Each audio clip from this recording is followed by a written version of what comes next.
नमस्कार दोस्तों, A to Z GK and exam alert में आपका स्वागत है। मैं हूं आईएएस राठौड़ और आज हम देख रहे हैं इसमें जो आज का वीडियो है आरएससीआईटी का थर्ड चैप्टर नंबर 3।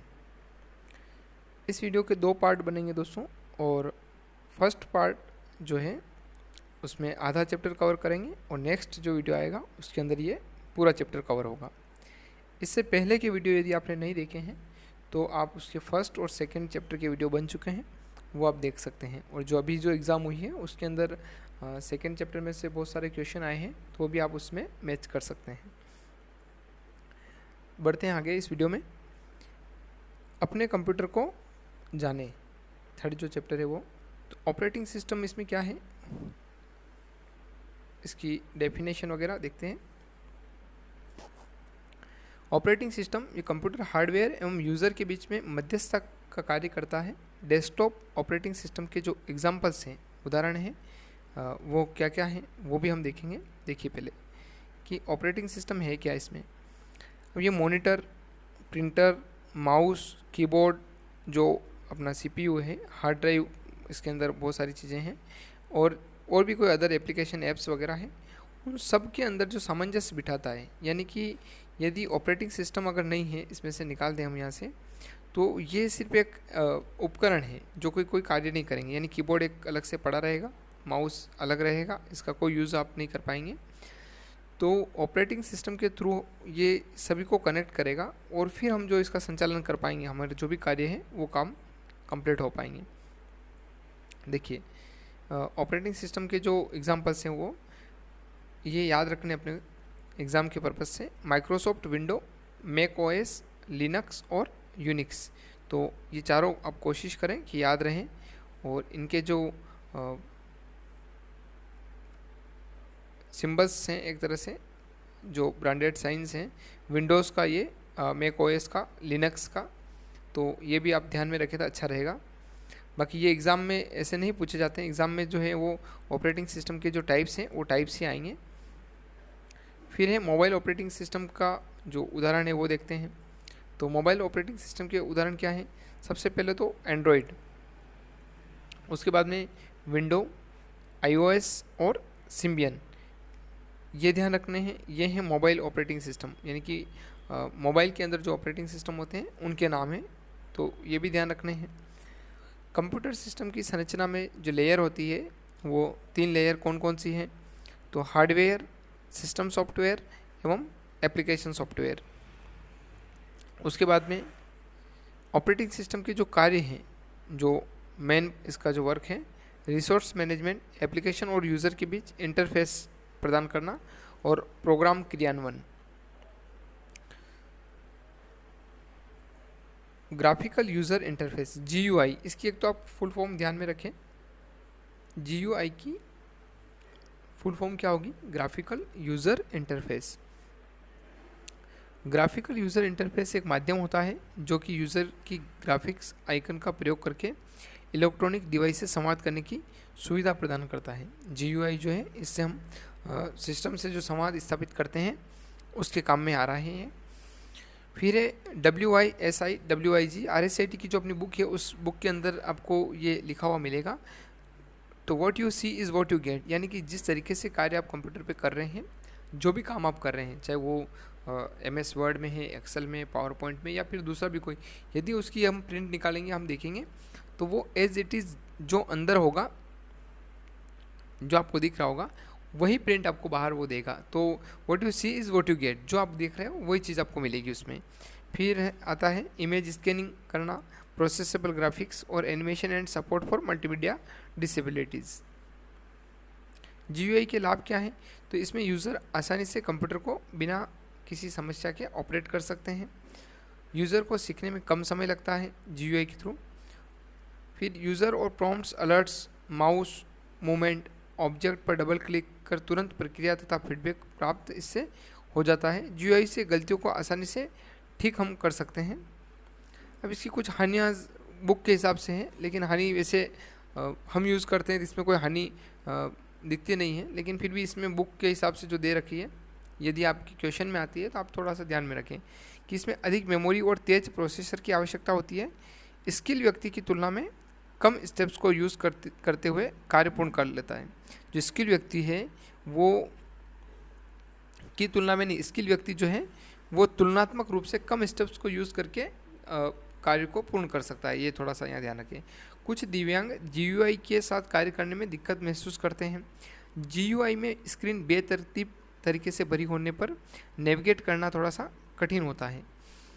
फिर विंडोज़ 10 के इंटरफेस को समझना।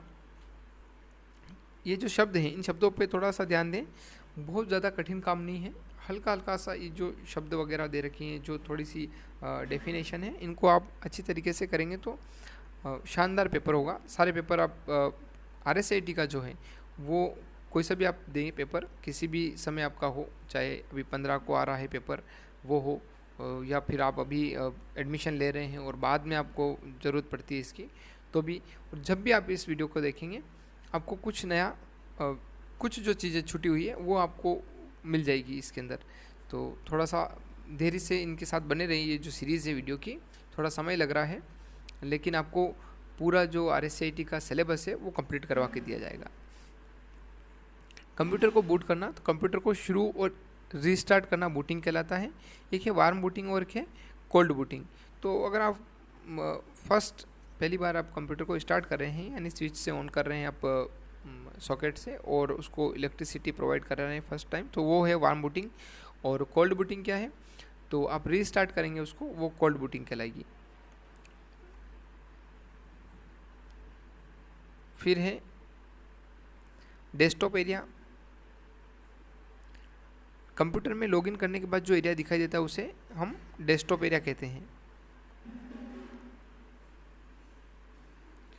देखिए ये जो एरिया दिख रहा है आपको, इसमें ये सारा डेस्कटॉप एरिया है। फिर है टास्क बार। यूज़र इंटरफेस के स्क्रीन की बॉटम में एक बार होती है जिसकी कई विशेषताएं होती हैं। माउस बटन को दबाए हुए ड्रैग करने पर इस बार को किसी भी इच्छित किनारे पर ले जाकर छोड़ने पर उसी जगह ये क्या हो जाती है, मूव हो जाती है, और इस चीज़ को हम क्या कहेंगे, टास्क बार कहते हैं। वे टास्क बार है क्या, अगर आप देखें तो टास्क बार आपके, आप अगर देखना चाहें इसमें, ये जो एरिया है, ये यहाँ पर ये जो चीज़ दिख रही है आपको, जहाँ पर आप मिनिमाइज़ करते हैं और आपके माइक्रोसॉफ्ट वर्ड की फ़ाइल हो या एक्सेल की फ़ाइल हो, यहाँ पर आपको दिखेगी नीचे। ये जो पूरा एरिया है ये टास्क बार है, और इसको आप इधर भी रख सकते हैं और इस तरफ भी रख सकते हैं, ये कहना चाह रहे हैं। तो ये थोड़ा सा ध्यान दें, टास्क बार क्या होता है। फिर आते हैं आइकन पर। आइकन में देखिए आप, आइकन्स में छोटी पिक्चर जो प्रोग्राम फोल्डर अथवा जो फंक्शंस हैं उनका प्रतिनिधित्व करती है, तो वो क्या कहलाएगी, आइकन्स कहलाएगी। फिर है सिस्टम ट्रे। तो बैकग्राउंड में रन हो रहे प्रोग्राम को होल्ड करने के लिए जो आइकन होते हैं उन्हें सिस्टम ट्रे कहा जाता है। टास्क बार की तरफ एक तरफ जो है क्लॉक होती है, क्लॉक के नज़दीक ही आइकन का समूह होता है जो ओपन अदृश्य प्रोग्राम को दर्शाता है। इस एरिया को सिस्टम ट्रे कहते हैं। अब ये इसके अंदर नहीं है, ये आप देखेंगे यहाँ पे ये पोर्शन है राइट साइड का, ये टास्क बार है। अगर पूरी तो आप यहाँ पे देखेंगे क्लॉक मिलेगी आपको, यहाँ पर नेटवर्क का, और यहाँ पर एंटीवायरस वगैरह रन। तो जो पीछे रन हो रहे हैं, जो भी प्रोग्राम्स ऐसे हैं जो पीछे रन होते जा रहे हैं, वो आपको सिस्टम ट्रे के अंदर मिलेंगे। यहाँ पर इस जगह आपको मिलते रहेंगे वो, जैसे एंटीवायरस वगैरह जो है वो है सिस्टम ट्रे का। क्विक लॉन्च आइकन्स, कुछ जो आइकन्स हैं वो आप टास्क बार पर यहाँ पे आपको मिल जाएंगे, जिनको आप तुरंत दबाएंगे और वो आपके काम के लिए आ जाएंगे, तो वो क्विक लॉन्च आइकन्स कहलाएंगे। फिर है शॉर्टकट आइकन्स। तो आइकन को दर्शाने के लिए जो लिंक होता है उसे ही शॉर्टकट आइकन कहते हैं। अब ये सारे आप देखिए इसके अंदर ये जो शॉर्टकट्स बना के डेस्कटॉप पे ही दे रखा है, फोल्डर्स वगैरह टाइप, तो शॉर्टकट आइकन्स हुए। फिर है स्टार्ट मेन्यू। तो अकाउंट ऑप्शन जो है, अकाउंट नाम पर क्लिक करके अपने अकाउंट पिक्चर को अपन बदल सकते हैं और हम डिवाइस को लॉक और अकाउंट को साइन आउट कर सकते हैं। तो तो ये काम हो सकता है कहाँ से, स्टार्ट बटन से। यानी कि आप यहाँ पे जाएंगे, स्टार्ट विंडो के जो स्टार्ट बटन है, और इस जगह पे यहाँ से आप स्टार्ट बटन पे जैसे क्लिक करेंगे, यहाँ पावर वाला बटन मिलेगा आपको, और इसके अलावा आपको अकाउंट ऑप्शन मिलेगा जहाँ से आप इसको साइन आउट कर सकते हैं। और पावर बटन पर क्या क्या चीज़ें मिलेगी तो वो भी आप देखेंगे।